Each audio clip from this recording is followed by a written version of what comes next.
ಇವತ್ತಿನ recipe same ಮಾರ್ಕೆಟಲ್ಲಿ ಸಿಗುತ್ತಲ್ಲ ಮಾವಿನ ಹಣ್ಣಿನ ಫ್ರೂಟಿ, ಅದೇ ಮಾಡ್ತಾ ಇರೋದು. ಜೊತೆಗೆ ಮಾವಿನಕಾಯಿಯ ಒಂದು ಶರಬತ್ತು. ಇದು ಸ್ವಲ್ಪ ಖಾರ ಮತ್ತು ಹುಳಿ ಮಿಕ್ಸ್ ಆಗಿರುತ್ತೆ.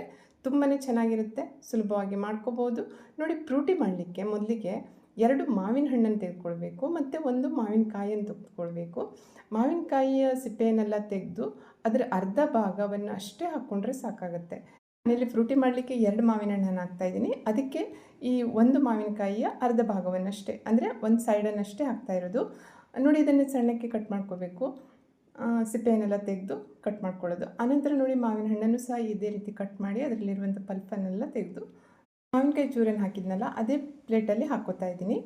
ಈ ರೀತಿ ಸ್ಪೂನ್ನಿಂದ ತೆಗಿಲಿಕ್ಕಾಗುತ್ತೆ, ಅಥವಾ ಸಣ್ಣ ಸಣ್ಣ ಕಟ್ ಮಾಡಿಕೊಂಡು ಈ ಚಾಕುವಿನಿಂದ ತೆಗಿಲಿಕ್ಕೂ ಆಗುತ್ತೆ. ನಿಮ್ಗೆ ಹೇಗೆ ಈಸಿ ಆಗುತ್ತೆ ಹಾಗೆ ಪೂರ್ತಿಯಾಗಿ ಹಣ್ಣಿನ ಪಲ್ಪನ್ನು ತೆಗೆದುಕೊಳ್ಳಿ. ಯಾಕೆಂದರೆ ಹಣ್ಣು ತುಂಬಾ ಚೆನ್ನಾಗಿರುತ್ತೆ, ಅದನ್ನು ವೇಸ್ಟ್ ಮಾಡೋದು ಬೇಡ. ನೋಡಿ, ಈ ರೀತಿ ನಾನು ಪೂರ್ತಿಯಾಗಿ ಹಣ್ಣಿನ ಪಲ್ಪನ್ನು ತೆಗೆದುಕೊಂಡಿದ್ದೇನೆ. ಈಗ ಇದನ್ನು ಒಂದು ಮಿಕ್ಸರ್ ಜಾರಲ್ಲಿ ಹಾಕಿ ಗ್ರೈಂಡ್ ಮಾಡ್ಕೋಬೇಕು. ಇದಕ್ಕೆ ನೀರನ್ನೇನು ಹಾಕೋದು ಬೇಡ, ಹಾಗೆಯೇ ಗ್ರೈಂಡ್ ಮಾಡ್ಕೊಂಡ್ರೆ ಆಯಿತು.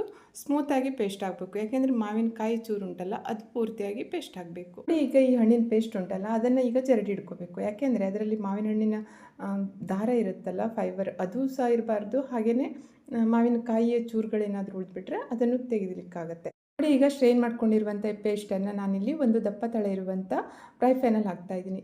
ಅರ್ಧ ಕಪ್ ನೀರಿಂದ ಅದನ್ನು ತೊಳೆದು ಹಾಕ್ತಾಯಿದ್ದೀನಿ. ನೋಡಿ, ನಾನಿಲ್ಲಿ ಅರ್ಧ ಕಪ್ ನೀರನ್ನು ಆ್ಯಡ್ ಮಾಡಿದ್ದೇನೆ. ಈಗ ಇದನ್ನು ಚೆನ್ನಾಗಿ ಕುದಿಸಬೇಕು. ಲೋ ಟು ಮೀಡಿಯಮ್ ಫ್ಲೇಮಲ್ಲಿ ಇದನ್ನು ಕುದಿಸಬೇಕಾಗತ್ತೆ. ಸ್ಟರ್ ಮಾಡ್ತಾನೆ ಕುದಿಸಬೇಕು, ಯಾಕೆಂದರೆ ಮಾವಿನ ಹಣ್ಣು ತಳ ಹಿಡ್ಕೊಳ್ಳೋ ಚಾನ್ಸಸ್ ಇರುತ್ತೆ. ಚೆನ್ನಾಗಿ ಕುದಿ ಬಂದ ನಂತರ ಅದಕ್ಕೆ ನೋಡಿ ಈ ರೀತಿ ಕುದಿ ಬರಬೇಕು. ಈಗ ಇದಕ್ಕೆ ನಾನಿಲ್ಲಿ ಅರ್ಧ ಕಪ್ಪಷ್ಟು ಸಕ್ಕರೆಯನ್ನು ಹಾಕ್ತಾಯಿದ್ದೀನಿ. ಜಾಸ್ತಿ ಸಕ್ಕರೆ ಬೇಕು ಅಂದರೆ ನೀವು ಹಾಕ್ಕೋಬೋದು. ಮಾವಿನ ಹಣ್ಣು ಎಷ್ಟು ಸ್ವೀಟ್ ಆಗಿದೆ ಅದ್ರ ಮೇಲೆ ಡಿಪೆಂಡ್ ಆಗುತ್ತೆ. ನೋಡಿ, ಈಗ ಇದನ್ನು ಚೆನ್ನಾಗಿ ಕುದಿಸಬೇಕು. ಒಳ್ಳೆ ಶೈನಿಂಗ್ ಕಲರ್ ಬರಬೇಕು, ಅಲ್ಲಿ ತನಕ ಇದನ್ನು ಕುದಿಸ್ಕೊಂಡ್ರೆ ಸಾಕು. ನಾನಿಲ್ಲಿ 5 ರಿಂದ 6 ನಿಮಿಷ ಇದನ್ನು ಚೆನ್ನಾಗಿ ಕುದಿಸಿದ್ದೇನೆ, ಲೋ ಟು ಮೀಡಿಯಮ್ ಫ್ಲೇಮಲ್ಲಿ. ನೋಡಿ, ಚೆನ್ನಾಗಿ ಕುದಿ ಬಂತಲ್ಲ, ಒಳ್ಳೆ ಶೈನಿಂಗ್ ಬಂದಿದೆ. ಈಗ ಇದನ್ನು ಕೆಳಗಡೆ ಇಡಿಸಿ ತಣ್ಣಗಾಗಲಿಕ್ಕೆ ಬಿಡಬೇಕು. ನೋಡಿ, ಉಳಿದಿರುವಂಥ ಅರ್ಧ ಮಾವಿನಕಾಯಿಂದ ಒಂದು ಒಳ್ಳೆ ಶರಬತ್ತು ಮಾಡ್ತಾಯಿದ್ದೀನಿ. ತುಂಬಾ ರುಚಿಯಾಗಿರುತ್ತೆ. ಖಾರ ಸಿಹಿ ಹಾಗೆಯೇ ಹುಳಿ ಆಗಿರುತ್ತೆ. ಮೊದಲಿಗೆ ಈ ಮಾವಿನಕಾಯಿನ ಪೂರ್ತಿಯಾಗಿ ಕಟ್ ಮಾಡಿ ತೆಗೆದುಕೋಬೇಕು. ಹಾಗೆಯೇ ಅದನ್ನು ಒಂದು ಮಿಕ್ಸರ್ ಜಾರಲ್ಲಿ ಹಾಕ್ಕೋತಾ ಇದ್ದೀನಿ.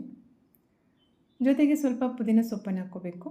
ಖಾರಗೋಸ್ಕರ ಹಸಿಮೆಣಸು ಹಾಕ್ಕೊಂಡ್ರೂ ಆಗುತ್ತೆ, ಅಥವಾ ಕಾಳುಮೆಣಸು ಹಾಕ್ಕೊಂಡ್ರೂ ಆಗುತ್ತೆ. ಹಾಗೆಯೇ ಸ್ವಲ್ಪ ಹುರಿದಿರುವಂಥ ಜೀರಿಗೆ ಪೌಡ್ರ್ ಮತ್ತು ಪಿಂಕ್ ಸಾಲ್ಟನ್ನು ಹಾಕಿದ್ದೇನೆ, ಮತ್ತು 2 ಟೀ ಸ್ಪೂನ್ನಷ್ಟು ಸಕ್ಕರೆಯನ್ನು ಹಾಕಿದ್ದೇನೆ. ಇದಕ್ಕೆ ಸ್ವಲ್ಪ ನೀರನ್ನು ಹಾಕಿ ಈಗ ಗ್ರೈಂಡ್ ಮಾಡ್ಕೋಬೇಕು. ನೋಡಿ, ಸ್ಮೂತಾಗಿ ಗ್ರೈಂಡ್ ಮಾಡ್ಕೋಬೇಕು. ಈಗ ಇದನ್ನು ಒಂದು ಬೌಲಲ್ಲಿ ಹಾಕ್ಕೋತಾ ಇದ್ದೀನಿ. ಹಾಗೆಯೇ ಅದಕ್ಕೆ 2 ಕಪ್ಪಷ್ಟು ನೀರನ್ನು ಹಾಕ್ತಾಯಿದ್ದೀನಿ.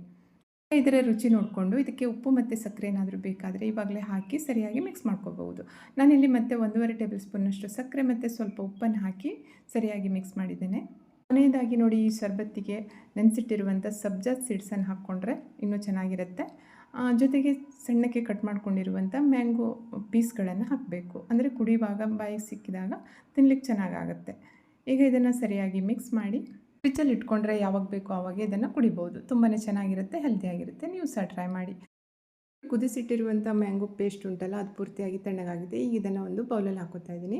ಪೇಸ್ಟನ್ನು ಏನಾದರೂ ಫ್ರಿಜ್ಜಲ್ಲಿ ಸ್ಟೋರ್ ಮಾಡಿ ಇಟ್ಕೊಳ್ಳೋದಾದರೆ ಒಂದು ಗ್ಲಾಸ್ ಜಾರಲ್ಲಿ ಹಾಕಿ ಇಟ್ಕೊಂಡ್ರೆ ಯಾವಾಗ ಬೇಕೋ ಆವಾಗ ಅದಕ್ಕೆ ನೀರನ್ನು ಆ್ಯಡ್ ಮಾಡಿ ಕುಡಿಬೋದು. ಏನು ಪ್ರಿಸರ್ವೇಟಿವ್ ಹಾಕ್ದೇ ಹಾಗೆ ಮಾಡಿರುವಂಥ ತುಂಬಾ ಹೆಲ್ದಿಯಾಗಿರುವಂಥ ಮ್ಯಾಂಗೋ ಜ್ಯೂಸು, ಮ್ಯಾಂಗೋ ಫ್ರೂಟಿ. ಇದಕ್ಕೀಗ ನಾನಿಲ್ಲಿ 3 ಗ್ಲಾಸಷ್ಟು ಕೋಲ್ಡ್ ವಾಟರನ್ನು ಸೇರಿಸ್ತಾ ಇದ್ದೀನಿ. ಇದನ್ನು ಸರಿಯಾಗಿ ಮಿಕ್ಸ್ ಮಾಡಬೇಕು. ಸರ್ವ್ ಮಾಡುವಾಗ ಗ್ಲಾಸಿಗೆ ಸ್ವಲ್ಪ ಐಸ್ ಕ್ಯೂಬ್ಸನ್ನು ಹಾಕ್ಕೊಂಡ್ಬಿಟ್ರೆ ತುಂಬಾ ರುಚಿಯಾಗಿರುವಂಥ ಹೆಲ್ದಿಯಾಗಿರುವಂಥ ಮ್ಯಾಂಗೋ ಫ್ರೂಟಿ ಮನೇಲಿ ರೆಡಿ ಆಗುತ್ತೆ. ಹಾಗೆಯೇ ಮಾವಿನಕಾಯಿ ಶರಬತ್ತು ಕೂಡ ಅಷ್ಟೇ ರುಚಿಯಾಗಿರುತ್ತೆ. ಅದಕ್ಕೆ ಪುದೀನ ಹಾಕಿರೋದ್ರಿಂದ ಒಳ್ಳೆ ಫ್ಲೇವರ್ ಇರುತ್ತೆ. ನೀವು ಸಹ ಟ್ರೈ ಮಾಡಿ ಈ ಸಮ್ಮರ್ ಡ್ರಿಂಕನ್ನು ಮಾವಿನಕಾಯಿ ಸೀಸನ್ ಮುಗಿಯೋದ್ರೊಳಗೆ. ಆದರೂ ನನ್ನ ವಿಡಿಯೋಸನ್ನು ಹಾಗೆ ನೋಡ್ತಾ ಇದ್ದರೆ ಪ್ಲೀಸ್ ಚಾನಲ್ಗೆ ಸಬ್ಸ್ಕ್ರೈಬ್ ಆಗಿ, ವಿಡಿಯೋನ ಲೈಕ್ ಮತ್ತು ಶೇರ್ ಮಾಡೋದನ್ನು ಮರಿಬೇಡಿ. ಇನ್ನೊಂದು ರೆಸಿಪಿಯೊಂದಿಗೆ ಪುನಃ ಭೇಟಿಯಾಗೋಣ. Thank you.